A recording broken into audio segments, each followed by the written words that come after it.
তাহলে এবার দেখা যাক কম্প্যাটিবিলিটি ম্যাট্রিক্স। এখন একটা কোয়েশ্চেন আসতে পারে যে কম্প্যাটিবিলিটি ম্যাট্রিক্স যেটা রয়েছে এই জিনিসটা কি। ওকে, তাহলে এক্সপ্লেইন করা যাক কম্প্যাটিবিলিটি ম্যাট্রিক্স জিনিসটা আসলে কি। ধরে নিলাম যে আমার কাছে একটা ডেটা আইটেম আছে।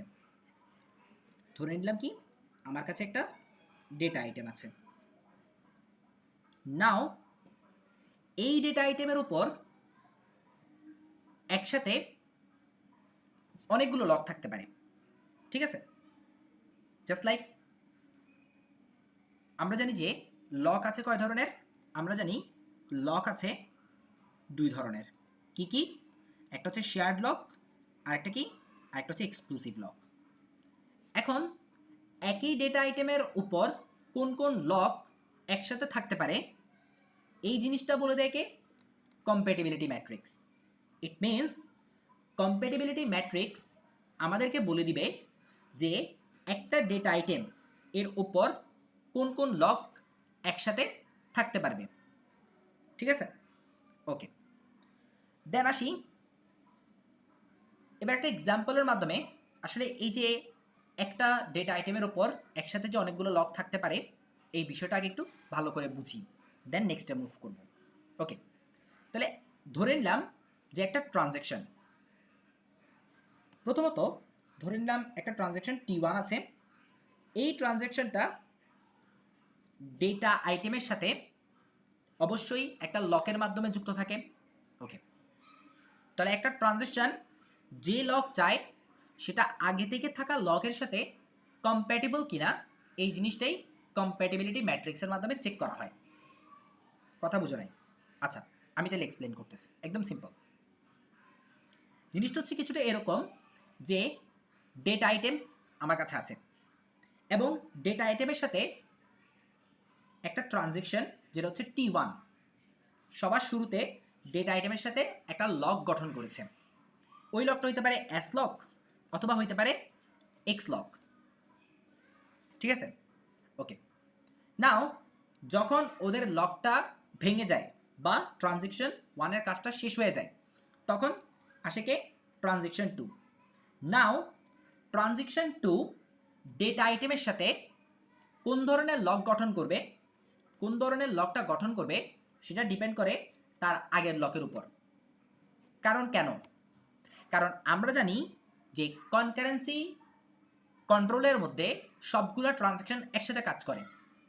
কিন্তু ভাইয়া আপনি তো আমাদেরকে বলছিলেন যে আমরা যখন কি নিয়ে কাজ করছিলাম, আমরা যখন ট্রানজ্যাকশনস নিয়ে কাজ করছিলাম আর হচ্ছে যে এই লক বেসড প্রোটোকলস নিয়ে কাজ করছিলাম, সেখানে আমরা দেখছিলাম দুই ধরনের লক ছিল। শেয়ার্ড লক ছিল, তারপরে আবার আমাদের এক্সক্লুসিভ লক ছিল। শেয়ার্ড লকে আমরা জাস্ট রিড করার জন্য সব ট্রানজ্যাকশনসকে একসাথে দিতাম, বাট এক্সক্লুসিভ লকের মধ্যে আমরা জাস্ট একটার পর একটা করে দিতাম ট্রানজ্যাকশন। তাহলে এখানে কেন বললাম যে ডেটা আইটেমের মধ্যে সব ট্রানজ্যাকশন একসাথে কাজ করতে পারে? নর্মালি যদি চিন্তা করি কনকারেন্সি কন্ট্রোল কিন্তু বলে যে আমি সব ট্রানজ্যাকশনকে একসাথেই কাজ করাই, কেউ আগে পিছে করে কাজ করে না।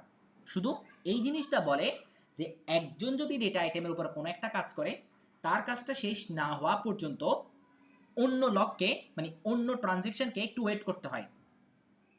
সব ট্রানজ্যাকশনই কিন্তু একসাথে যাত্রা শুরু করছে, তাদের কাজটা একসাথে স্টার্ট করছে, বাট যেই ট্রানজ্যাকশনটা আগে ডেটা আইটেমকে গ্র্যাব করবে সেই ডেটা আইটেমের সাথে ওই ট্রানজ্যাকশনের কাজ আগে শেষ হবে।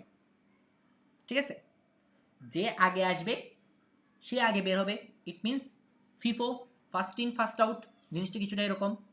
আচ্ছা, যে সেকেন্ডে আসবে সে সেকেন্ডে বের হবে।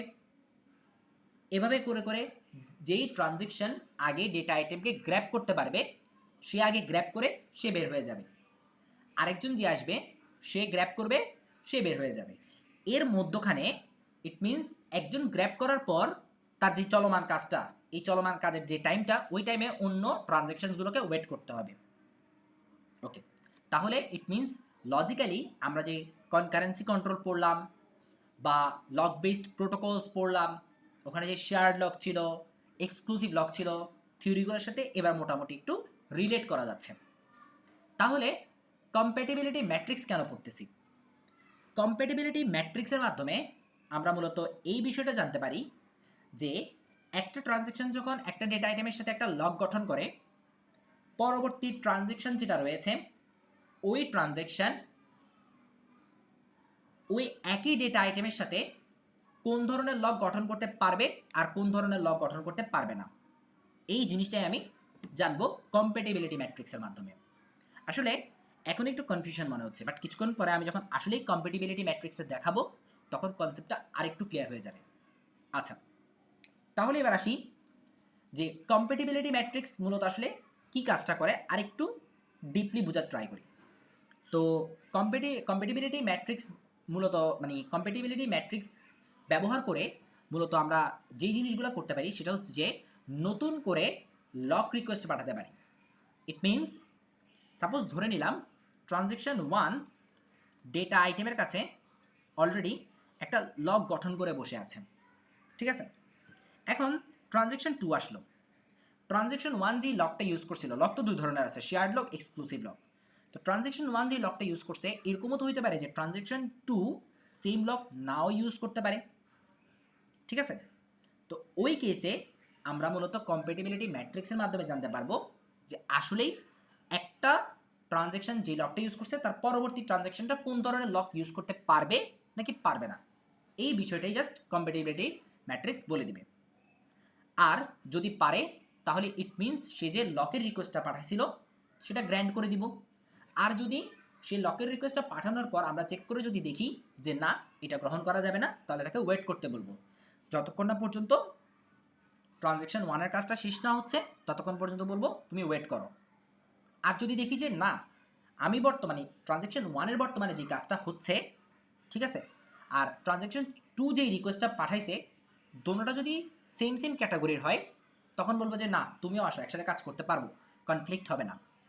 কিন্তু ট্রানজ্যাকশন 1 যে কাজটা করতেছে আর ট্রানজ্যাকশন 2 যে কাজটার জন্য রিকোয়েস্ট পাঠিয়েছে দোনোটা যদি কনফ্লিক্ট করার মতো হয়ে যায় তখন ট্রানজ্যাকশন 2 কে বলবো যে ট্রানজ্যাকশন 1 আগে কাজ শেষ করুক, তারপর ট্রানজ্যাকশন 2 কাজ করার জন্য আসবে। আশা করি এখন একটু কনসেপ্টটা ক্লিয়ার হয়েছে।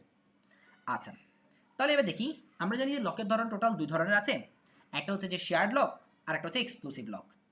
এরকম আমরা জানছি যে শেয়ার্ড লক মূলত কখন ইউজ করা হয়, যখন আমরা শুধু ডেটাকে ফেচ করব আর ডেটাটা পড়বো, ইট মিনস ডেটা রিড করানোর জন্য শেয়ার্ড লক আমরা ইউজ করি ডেটা রিড করানোর জন্য। তাহলে এক্সক্লুসিভ লক আমরা কখন ইউজ করি, যখন মেইনলি আমরা চাচ্ছি ডেটাকে রিড প্লাস রাইট, ওভারঅল বলতে পারি ডেটা মডিফিকেশনের টাইমে আমরা এক্সক্লুসিভ লক ব্যবহার করে থাকি। ওকে, তাহলে যেহেতু লক বেসড প্রোটোকলের বেসিক আমাদের আগে থেকেই ক্লিয়ার, সেই অনুসারে আমরা তাহলে এবার আরামসে কম্প্যাটিবিলিটি ম্যাট্রিক্সের দিকে মুভ করতে পারি।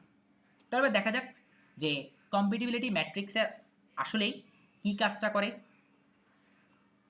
একটা নোটেশন হিসেবে ধরে নিব যে আমি একটু ড্র করি ফার্স্টে, ধরে নিলাম যে ট্রানজ্যাকশন 1 ডেটা আইটেমের সাথে একটা লক গঠন করছে, সেটা হচ্ছে এস। আমরা জানি যে দুই ধরনের লকই গঠন করা যায়, সে চাইলে এস গঠন করতে পারে, সে চাইলে এক্স গঠন করতে পারে।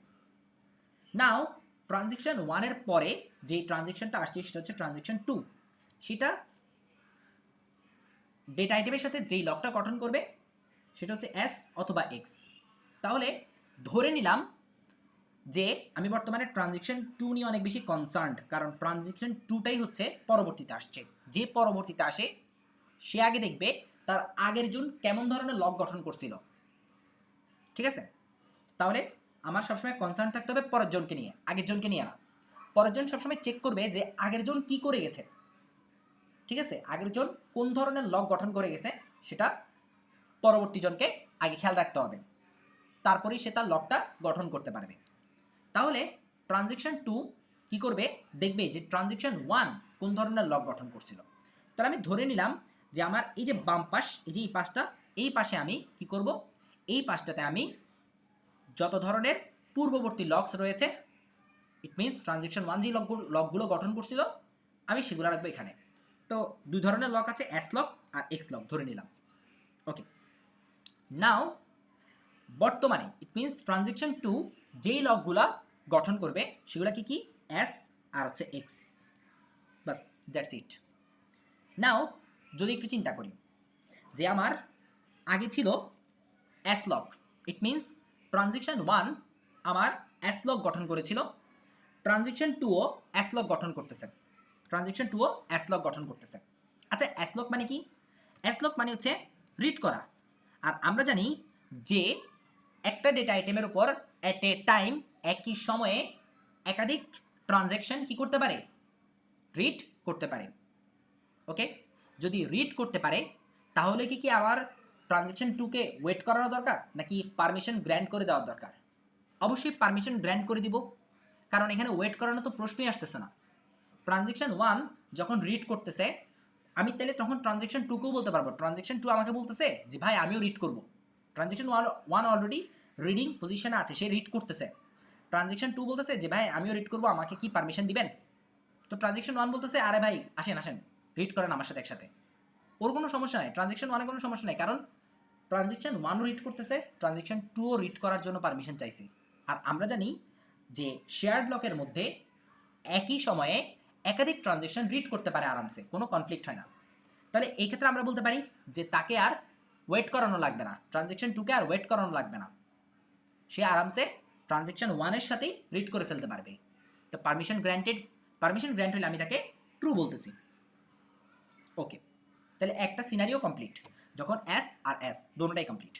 নাও যদি ট্রানজ্যাকশন ওয়ান রিড করে বাট ট্রানজ্যাকশন টু সে এবার আসছে পারমিশন নেওয়ার জন্য যে ভাই আমি মডিফিকেশন করব। আমি মডিফিকেশন বলতে কিন্তু পড়া প্লাস লেখা দুটোটাকেই বোঝাচ্ছি। ওকে, মানে it means say exclusive lock দেওয়ার পারমিশন চাচ্ছে। সে বলতেছে ভাই আপনার তো শেয়ার্ড লক বাট আমি তো এক্সক্লুসিভ লক দিতে যাচ্ছি, আমাকে কি পারমিশন দিবেন? তো আমরা জানি যে শেয়ার্ড লক এক্সক্লুসিভ লক কখনো একসাথে থাকতে পারে না, কনফ্লিক্ট হবে। কেন? কারণ এই যে শেয়ার্ড লক সে শুধু পড়তে পারে, বাট এক্সক্লুসিভ লক পড়ার পাশাপাশি এডিটও করতে পারে, ইট মিনস রাইটও করতে পারে, রিড প্লাস রাইট। ওকে, তো ওই কেসটাতে আমরা জানি যে শেয়ার্ড লকের মধ্যে এরকম কিছুই লেখা ছিল না যে রিড রাইট এরকম যে লকটা রয়েছে এই লকটা আর হচ্ছে যে কি আর হচ্ছে শুধু রিডের যে লকটা একসাথে কাজ করতে পারে, এরকম কিছু কোথাও লেখা ছিল না। তাহলে ওই কেসটাতে আমরা বলতে পারবো ফলস। ইট মিনস সে যখন আমার কাছে পারমিশন চাইবে আমি বলবো যে না রে ভাই আমার কাছে পারমিশন চাইস না, আমি দিতে পারবো না। কেন? কারণ হচ্ছে যে তুই মডিফিকেশন করতে আসছস, আমি শুধু রিড করতে আসছি। তাহলে আমি রিডটা করে চলে যাই, এরপর তুই জাহান্নামে যা। ইট মিনস তুই যা ইচ্ছা তা কর, আমাকে রিড করতে দে। রিড করার আমি যতক্ষণ পর্যন্ত রিড করবো ততক্ষণ পর্যন্ত তুই ওয়েট কর। তাহলে এই যে ওয়েট করাতে বলছি ইট মিনস পারমিশন গ্র্যান্ট করে নি, মিনস ফলস। ফলস। ওকে, নেক্সটে আসি। নাও এবার অলরেডি ট্রানজ্যাকশন ওয়ান মডিফিকেশন করতেছে,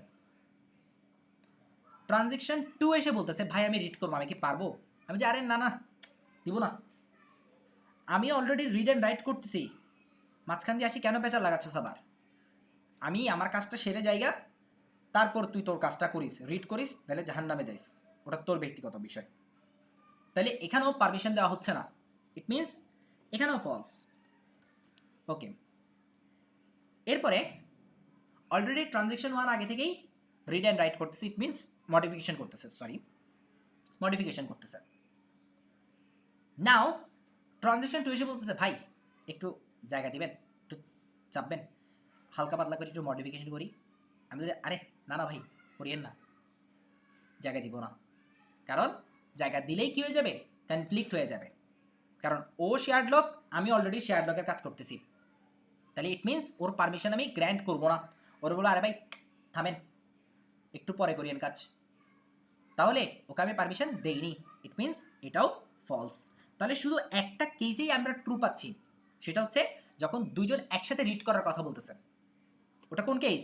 শেয়ার হলে। বাকি যত কেস পাবো সবগুলা কেসে বলে দিব ফলস, ওই কেসগুলোতে ওকে পারমিশনই দিব না। ওকে বলবো যে না ভাই তুমি ওয়েট করো, আমি আমার কাজ করে চলে যাই, এরপরে তুমি তোমার যা ইচ্ছা তা করিও। এভাবেই মূলত কম্প্যাটিবিলিটি ম্যাট্রিক্সের মাধ্যমে আমরা চেক করি, কি চেক করি, যে আগে যেই লকটা ছিল বর্তমান আমি কোন লকটা লাগাইতে পারবো, মানে একসাথে কাজটা সেরে ফেলতে পারবো নাকি আমাকে ওয়েট করা লাগবে।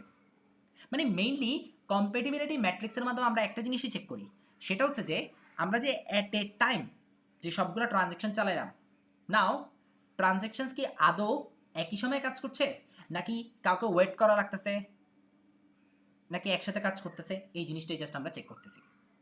That's it. তাহলে এবার আরেকটু কথা বলে দিই, সেটা হচ্ছে আমি আর 2-3 লাইন বলবো, দেন আমি শেষ করে দিব টপিকটি এখানে। ওকে, তাহলে এখান থেকে আমরা জানলাম যে এস আর এস থাকলে সবসময় ট্রু হবে, ঠিক আছে। এর মানে কি ছিল? এর মানে দুইটা ট্রানজ্যাকশন একসাথে রিড করতে পারবে, কোনো সমস্যা নাই, কোনো কনফ্লিক্ট হবে না। এর মানে দুইজনই কম্প্যাটিবল, বা এই লকিং মেকানিজমটা কম্প্যাটিবল, আমি এক কথায় বলতে পারবো। আচ্ছা, তাহলে এর মানে কি? এর মানে হচ্ছে ট্রানজ্যাকশন 1 অলরেডি রিড করতেছে, ট্রানজ্যাকশন 2 এসে পারমিশন চাইছে যে ভাই আমিও আপনার সাথে রিড করবো শুধু, তখন ট্রানজ্যাকশন 1 বলতেছে ঠিক আছে তোমার পারমিশন গ্র্যান্টেড, তোমাকে ওয়েট করা লাগবে না, তুমি আমার সাথে কাজ শুরু করে দাও। নাইস। সেকেন্ড সিনারিওতে আমরা দেখলাম এস প্লাস এক্স, ওই সিনারিওতে আমরা দেখলাম যেটা ফলস হচ্ছে। কেন? কারণ ট্রানজ্যাকশন 1 অলরেডি রিড করতেছিল, ট্রানজ্যাকশন 2 এসে বলতেছে ভাই আমি মডিফিকেশন করব, তখন ট্রানজ্যাকশন 1 বলতেছে আরে ভাই থাম, মডিফিকেশন পরে করিস, আগে আমি আমার কাজটা সেরে যাইগা তারপর তুই তোর মডিফিকেশন পরে করিস। ইট মিনস ওকে পারমিশন দেয় নাই, ঠিক আছে। তো পারমিশন না দেওয়ার কারণে ফলস, ওকে ওয়েট করতে হয়েছে। তারপর আসি এক্স প্লাস এস, ট্রানজ্যাকশন 1 কি করতেছিল? মডিফিকেশন। ট্রানজ্যাকশন 2 পারমিশন চাইছে আমি ভাই শুধু রিড করব, আমি বলি যে না না দিব না, ওয়েট করো তুমি, ওকে ওয়েট করাইছি। ওয়েট করানো মানে কি? পারমিশন গ্র্যান্ট করিনি। তো যেহেতু পারমিশন গ্র্যান্ট করিনি, তাহলে কি হইলো? পারমিশন গ্র্যান্ট না করার কারণে ওকে ওয়েট করতে হইলো, সিম্পল। তাহলে এখানে ফলস। এরপরে এক্স প্লাস এক্স, দুইজনই অলরেডি ট্রানজ্যাকশন 1 কি করতেছিল? মডিফিকেশন করতেছিল। ট্রানজ্যাকশন 2 এসে বলতেছে আরে ভাই একটু চাপেন না, একটু মডিফিকেশন করে দিই হালকা করে। তখন ট্রানজ্যাকশন 1 বলতেছে না রে না না ভাই অফজান করিয়েন না, ধরিয়েন না কিছু। তো ট্রানজ্যাকশন 2 কে ওয়েট করতে হচ্ছিল, সে পারমিশন চাইছে গ্র্যান্ট করা নেই, ওয়েট করতে হয়েছে। ইট মিনস এখানেও ফলস।